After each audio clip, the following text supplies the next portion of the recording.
Hey guys, what is going on? It is me, BikuriBox12 here. Welcome back to another Realm of the Mad God Top 10 video. One of the most enticing things about getting a divine pet for me has always been not just the overpowered health and mana regeneration, but the awesome looking sprites that they come with. Across the 14 different families with their own custom art, there's not a single one that I wouldn't be at least moderately satisfied with. And even before they became these walking vitality and wisdom potions, as Inez put it was an exciting feeling to check out the shop every now and then and treat yourself to a cool new buddy. But prior to making this list, I didn't have the faintest idea what my favorite could be. It wasn't a no-brainer question like, hey, what's your favorite character? Ninja, obviously. Wait, I thought you said the pouch. Shh, no. But after giving it some thought and realizing it's okay to change my mind, I think I've finally settled on my 10 favorites. For now, anyways. Let's get started. Number 10. Griffon. Funny enough, this was actually at the number 2 spot just a few minutes before I started writing this. Go figure. The Griffon is the type of creature that feels right at home within Realm's mystical setting. It's the kind of thing that makes you go, oh yeah, freaking Harry Potter. With the body of a lion and the head of an eagle, it stands out in a powerful way as the ultimate predator, whether on the ground or in the air. But rather than something to be feared, the Griffon's stout posture and silver plumage around its chest, wings, and head is indicative of years of experience, tying the whole thing together into a neat, respectable package. And while it may be at the bottom of my list now, the Griffon is still the first pet that comes to my mind when I hear the word divine. Number 9. Tandem Cobra. Whereas the Griffon is viewed as a symbol of strength and heroism, the snake is a creature of cunning deception. A valuable asset when put into the right hands for sure, but a menacing figure regardless. And while I admit the Poison Drake's vibrant color scheme was hard to pass up, the stoic expression on each of the Cobra's heads was simply too good to ignore. Similar to the Forbidden Jungle's basilisk, the orange tepid eyes contrast beautifully with its muddy green skin, attributing to its sly behavior. It may not be the most beautiful thing to look at, but subtleties like this can often be the strongest form of expression. Number 8.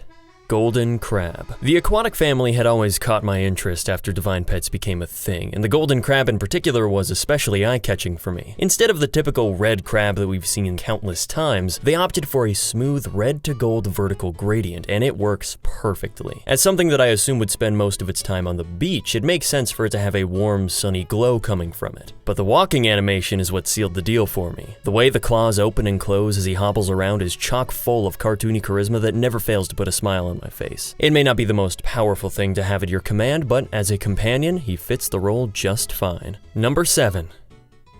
Pink Lion. Nothing like having the king of the jungle at your side at all times to help you in combat. He's big, he's strong, he's fierce, and apparently pink. Just like with the golden crab, they've taken an animal that we're all very familiar with and changed the color to make it pop out, and lo and behold, it works here too. The lion is already a majestic figure that stands tall and proud, so you may think that changing it to pink would detract from its seriousness. But on the contrary, I think it helps contribute to the fantasy aspect of Realm's universe. Of course, you'd never see a pink lion in real life, but in a video game, it's entirely possible. Now, I do want to give a quick honorable mention to the tiger. I didn't think much of it before, but after taking a closer look, this thing has a really great prowling animation, and when compared to the pink lions, it's far more lively. But when it comes to the overall look, I had to go with the king, even if his face does look a little goofy when you stare at it. Maybe that's just me. Number 6. Cosmic Owl.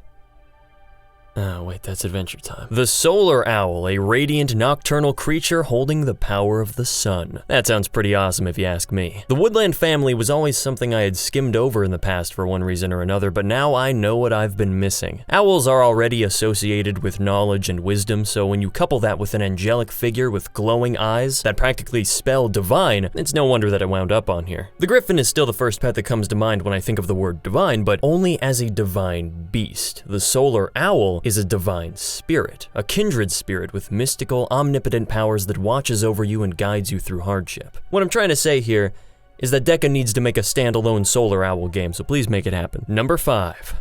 Cylinderan. A member of the most out-of-place family has crash-landed on my list. I got nothing against the automatons, they're great, but man does it feel weird to see robots in a game with wizards and demons. I love the Mad Lab, but when that dungeon came out, I was like, yo, that's pretty cool, but Why? Nevertheless, I welcome this new archetype with open arms. I've always felt that robots had this alluring quality about them. When I was little, I liked collecting wind-up tin toys simply because they looked authentic and vintage. Even now, I really like the mechanical aspect of science fiction. It's influenced a lot of my artwork. But when it comes to picking a pet sprite, Cylinderan is my favorite of the three. While the Gutsbot reminds me of Gutsman and the Spiderbot is straight out of Code Lyoko, Cylinderan has the most of what I'm looking for. The majority of his body is purple and the reflective shine is sky blue, which is an automatic win for me. His face is hidden behind a steel dome and he stands tall, ready for battle. But to make sure you don't take him too seriously, they gave him a hilariously stiff walk cycle. As far as war machines are concerned, this is all I need. Now, if only they would release an automaton class, that would be interesting. Number 4,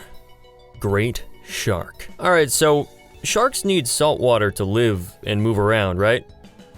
Well, my friend, you clearly haven't played Realm of the Mad God. I know it's kind of an arbitrary detail to point out. Obviously, he's not going to be in water at all times if he's following you around, but when you think about it, this shark is swimming through air. It's defying the laws of nature just to keep up with you. That's dedication. 10 out of 10. While we're on the topic though, the swimming animation was actually what impressed me the most. It has just the right amount of an elegant sway to it. Not too fast, but not too slow either. And it's blue, so you know I had to. Plus, aquatic life in general is really unique. I know I said an automaton would make a cool class, but imagine if we could play as something that could breathe underwater, like an Atlantean. Maybe his ability would act like a huntress trap, where you can spawn in a puddle of water that increases your damage or heals you. Maybe if you or your allies are wearing coral armor, it boosts some of your stats. I know there's a lot more to it than that, but hey, it's an idea. Number 3, Nightmare, aka the only pun that actually sounds cool. Of all the divine pets that I saw on day 1, nothing stole my heart faster than Nightmare. A dark alteration to an otherwise trusty steed, with jet black hair, a piercing red eye, a bent front leg, and an upright position to show dominance, all culminating together to form a memorably chic design. Amidst all of the brightly colored pets, it stands out as something fierce, taboo even. It appears threatening, but who knows?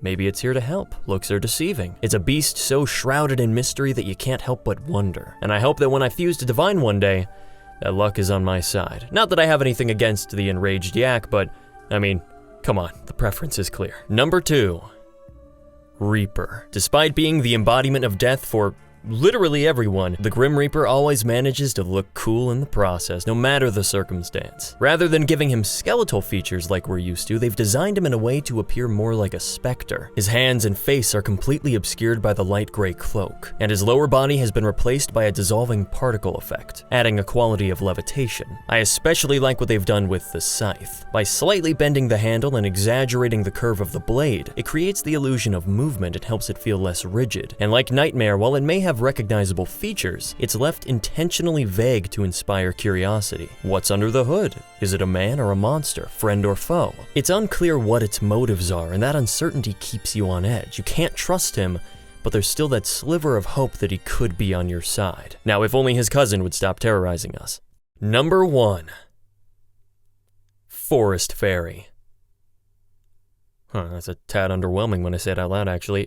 Yeah, kinda doing a 180 here after naming 2 of the darkest pets, but yeah, this is my favorite. No special reason, really. It just looks nice. It's far from the most extravagant pet I could have chosen, that's for sure, but as I said before, sometimes it's the little things that leave the biggest impression. The pink hair is instantly eye-catching, it complements the leaf green clothing well, and the animation is bouncy and accurate. In particular, I like how its wings are enclosed while resting idly, but then spring to life when moving around, a potential reference to the metamorphosis of a butterfly. Also, having a fairy companion follow you around and heal you during gameplay is not a foreign concept for a fantasy video game, so it feels fitting in that regard. When it comes down to the most visually appealing pet to bring alongside me, it's definitely not an easy decision, but the Forest Fairy would be my pick. At least until I inevitably change my mind. So, those are my 10 favorite divine pet sprites. Naturally, with a selection this large, I had to leave out a lot of really good candidates, but it wouldn't be much of a top 10 if I didn't have to make some hard decisions. So, feel free to share what your favorite pet sprite is down below, and if you have a suggestion for another top 10 that you'd like to see, let me know as well. I've got a couple of ideas backlogged for the future, so we'll see what happens. With all of that being said, thank you guys so much for watching, and as always, don't forget to check out the next episode whenever I post it, which will probably be soon. Alright. Stop! Oh, not again. We've got this place surrounded, son. Don't even try escaping this time. You again. You got lucky with that little transformation before, but this time I can assure you, you won't be so fortunate. Look, I am really not in the mood for this right now. I don't think you're in a position to be making demands. Your entire channel is about to get demonetized, and once that happens, all your power will be gone. Any last words, Talwar? Yeah. See ya.